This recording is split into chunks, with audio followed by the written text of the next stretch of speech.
Hi everyone, this is Dave from Geekanoids.co.uk.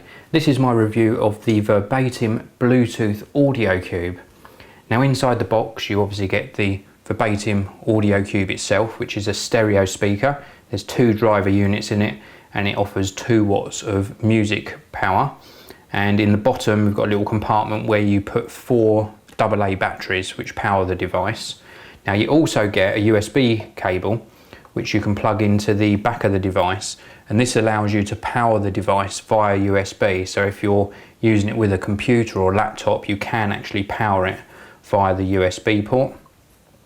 You also get a 3.5mm jack that also plugs into the back and allows you to use a standard MP3 player, or if you've got perhaps an iPod without Bluetooth, then you can actually wire it into the speaker and still use it. And then we get a little user guide with the speaker as well. Now the idea of the Verbatim Audio Cube is that it actually offers wireless connectivity. Now I'm going to turn the device on, and I've already actually paired this device with a 2nd gen iPod Touch.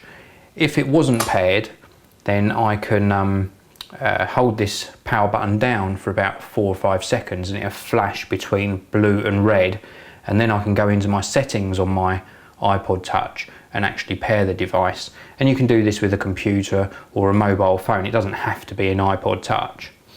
Once it's paired, you get the solid blue light, and then you've got some controls on the top here, and you've got volume up and down, we've got left and right to skip through tracks, and we've got a play and pause button. But if I start this playing,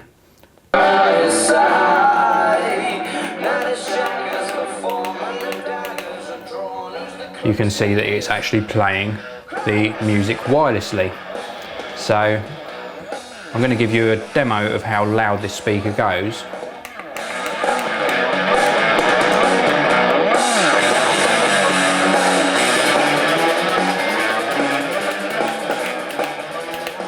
And as you can see, it's more than loud enough, although the audio quality does suffer somewhat when you go up to that full volume.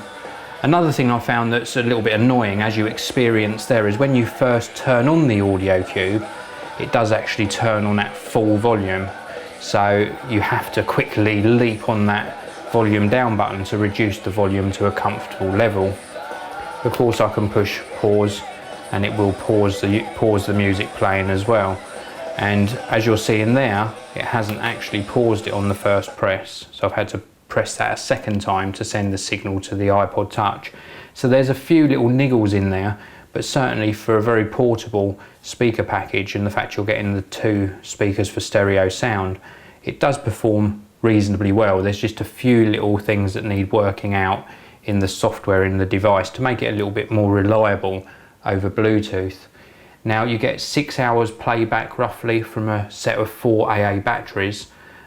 Or you can obviously power it from that USB port, which sort of negates the usability of it, because if you're wiring into a device then you don't really need the Bluetooth connectivity. That said, I did connect it to my iMac as well. The manufacturers, Verbatim, claim that it's got an 8-metre range, and I managed to get around about 10 metres of range in another room before the audio started cutting out and getting a little bit choppy. So you can use it within a house, perhaps in a nearby room, to wirelessly send audio to the little tiny speaker.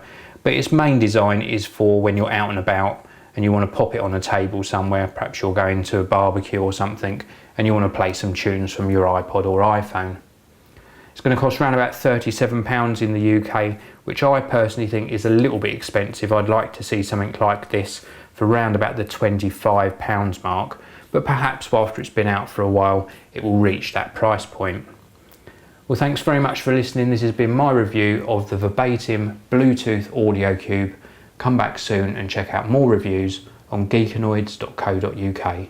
This video review is sponsored by EasyDraw, making drawing fun on Mac OS X.